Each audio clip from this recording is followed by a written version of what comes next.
నమస్తే. Science fiction రచయితల సిరీస్లో ఐజాక్ అసిమోవ్ గురించి మాట్లాడుకుంటున్నాం. ఈ చిన్న వీడియోలో అతను రాసిన రోబోటిక్ కథల గురించి, రోబోటిక్ న్యాయాల గురించి కొద్దిగా చెప్తాను. అసిమోవ్ రోబోటిక్ న్యాయాల్ని ది లాస్ ఆఫ్ రోబోటిక్స్ అంటారు. వీటిని ఐజాక్ అసిమోవ్ తన రన్ రౌండ్ అనే ఒక కథలో మొట్టమొదటిసారిగా పరిచయం చేశాడు 1942లో. అప్పటికి ఇంకా రోబోట్స్ విడివిగా వాడకం లేదు, కంప్యూటర్స్ లేవు, ఇంటర్నెట్ లేదు, ఇలాంటివి ఏమీ లేవు. ఆ న్యాయాలు ఏంటి? రోబోటిక్ న్యాయాలు. ఒకటి, రోబోట్ మానవుడికి హాని చేయరాదు, లేక నిర్లక్ష్యంతో మానవుడికి హాని కలిగేలా చేయకూడదు. రోబోట్ మానవులు ఇచ్చిన ఆజ్ఞలను శిరసావహించాలి.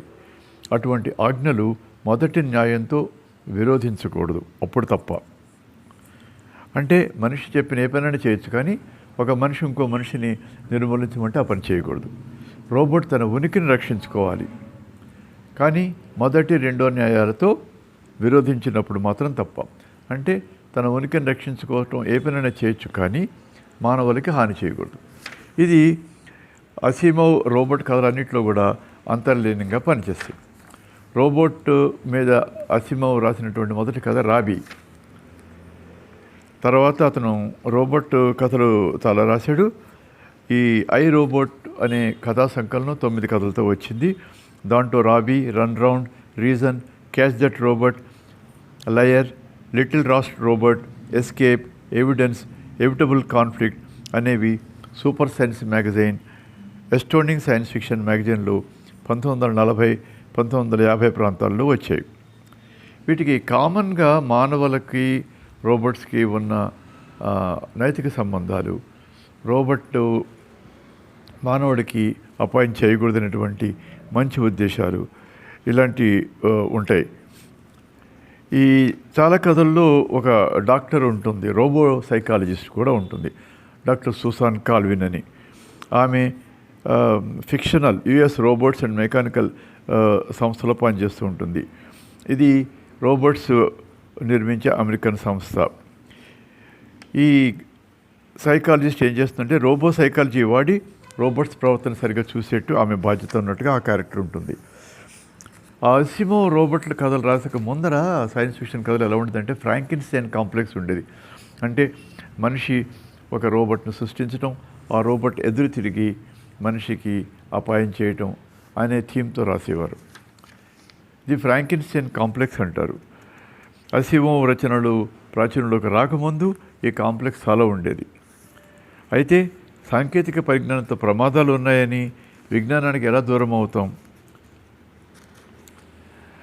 కాబట్టి ఇతను రాసిన కథల్లో రోబోట్లు మనిషితో మంచి సంబంధాలు ఉన్నట్టు, అవి మనిషికి హార్మ్ చేయకుండా ప్రోగ్రామ్ చేయబడాలని రాశాడు. ప్రస్తుతం ఆ పరిస్థితి ఉన్నట్టు కనబడటం లేదు. ఎలాగైనా ప్రోగ్రామ్ చేయొచ్చు, కానీ అవి వాటిలో ఆ నిబంధనలు ఉండాలని ఆయన చెప్పాడు. ఇంకా 1980లో 4వ న్యాయం కూడా ఉంది. ఇకాస్ వే అన్న నవల్లో ఇంకో రచయిత, లూబెన్ డిరోవన్ రచయిత 4వ న్యాయాన్ని చెప్పాడు. అది రోబోట్ అన్ని సమయాల్లోనూ తాను రోబోట్ నన్న ఐడెంటిటీని నిర్ధారణ చేసుకోవాలి. 4వ న్యాయం రోబోట్లు తమను తాము సృష్టించుకోవాలి. అలాంటి సృష్టిలో మొదటి 2, 3 న్యాయాలకి అవరోధం లేకుండా చూసుకోవాలి. అంటే మానవుల ఉనికికి ప్రమాదం లేకుండా తనను తను మళ్ళీ సృష్టించుకోవచ్చు అనే న్యాయం కూడా ఉంది. నికోలా కిసరోవ్స్కీ తన కథ 5th లా రోబోటిక్స్లో 5వ లా చెప్పాడు. రోబోట్కి తన ఐడెంటిటీ తెలిసి ఉండాలి. ఇలాంటి న్యాయాలతో నైతిక విలువలు, అదే కాకుండా రోబోట్ తనని సృష్టించుకోవడం కూడా ఉంటాయి. నిజానికి ఐ రోబోట్ అనే కథ అసిమోవ్ రాయలేదు. ఐ రోబోట్ అనే సినిమా తీశారు. ఐ రోబోట్ అనే సినిమాలో రోబోట్స్ విప్లవం చేసినట్టుగా ఉంటుంది. ఐ రోబోట్ అనే కథని నేను రోబోట్ అనుకోవచ్చు.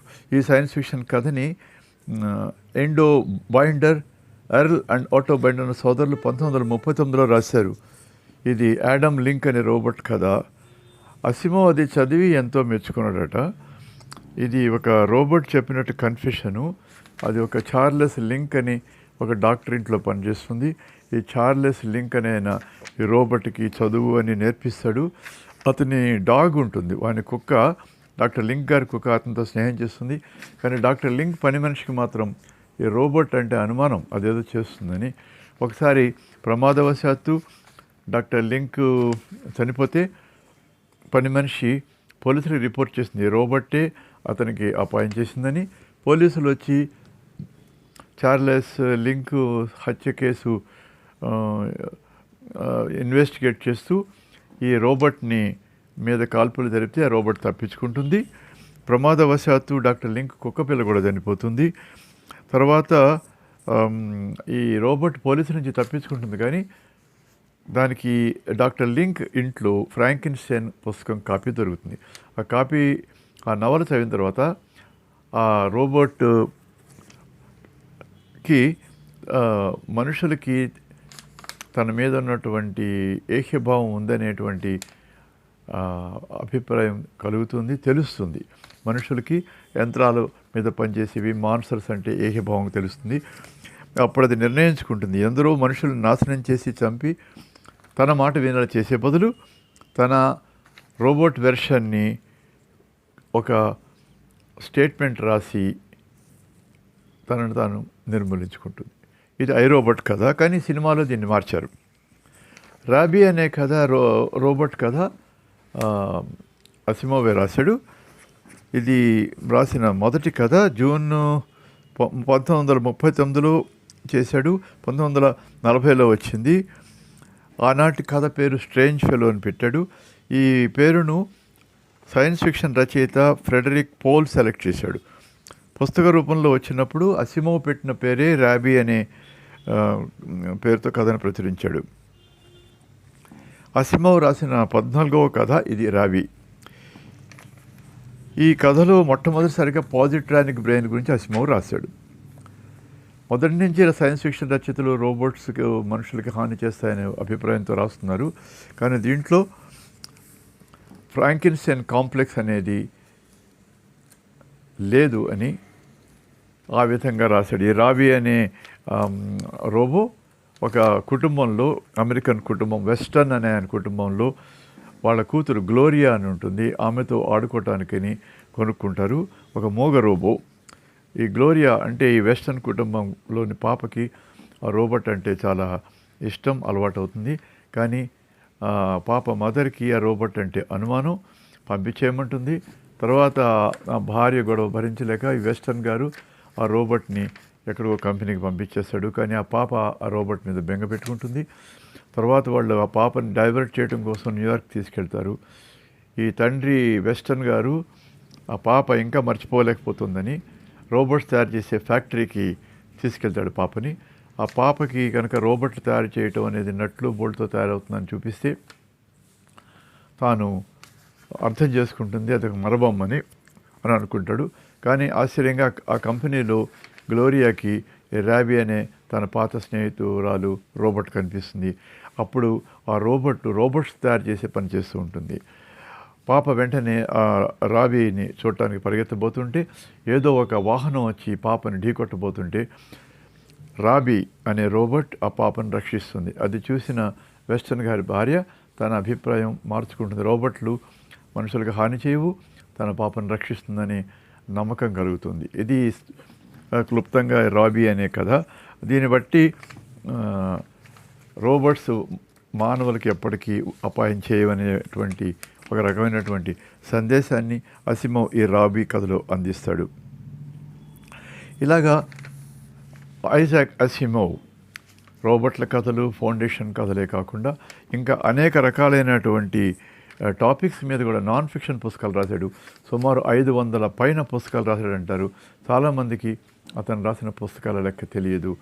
లైబ్రరీలో ఏ విభాగంలో అయినా అసిమోవ్ పుస్తకం దొరుకుతుందని అంటారు. అలాంటి వాడు ఆయన నాస్తికుడు, అవిశ్వాసి, దేవుడి మీద నమ్మకం లేదు, సైన్స్ మీద నమ్మకం, మూఢనమ్మకాల మీద నమ్మకం లేదు. చివరిలో ఆయన హార్ట్ అటాక్ వచ్చి చనిపోయింది, బైపాస్ సర్జరీ అయింది. స్టార్ ట్రెక్ సినిమాలకి కన్సల్టెంట్గా కూడా పనిచేశాడు. 1992లో ఆయన హార్ట్ అటాక్ చనిపోయాడు. ఆయన చనిపోయిన తర్వాత ఆయన భార్య రివీల్ చేసింది ఆయనకి హెచ్ఐవి ఇన్ఫెక్షన్ కూడా ఉందని. కానీ హెచ్ఐవి ఇన్ఫెక్షన్ ఆయనకు రక్తము ఎక్కించడం వల్ల, బ్లడ్ ట్రాన్స్ఫ్యూషన్ వల్ల ప్రమాదవశాత్తు వచ్చింది, కానీ వేరే కారణం వల్ల కాదని అంటారు. సో ఇది స్థూలంగా అసిమోవ్ గారి జీవిత చరిత్ర. 1920 జనవరి 2న పుట్టినటువంటి అసిమోవ్ ఏప్రిల్ 1992లో చనిపోయారు.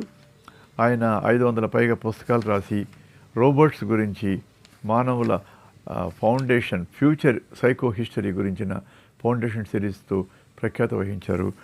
అతని పేరు సైన్స్ ఫిక్షను చరిత్రలో ప్రస్తుత పరిస్థితులు ఎలా ఉన్నా అతని రచనలు, పేరు, అతని యొక్క విలువలు శాశ్వతంగా నిలిచిపోతాయి. సైన్స్ ఫిక్షన్ రచయితలు ఐజాక్ అసిమోవ్ గురించి విన్నారు. నేను డాక్టర్ మధు చిత్తరు. నమస్తే.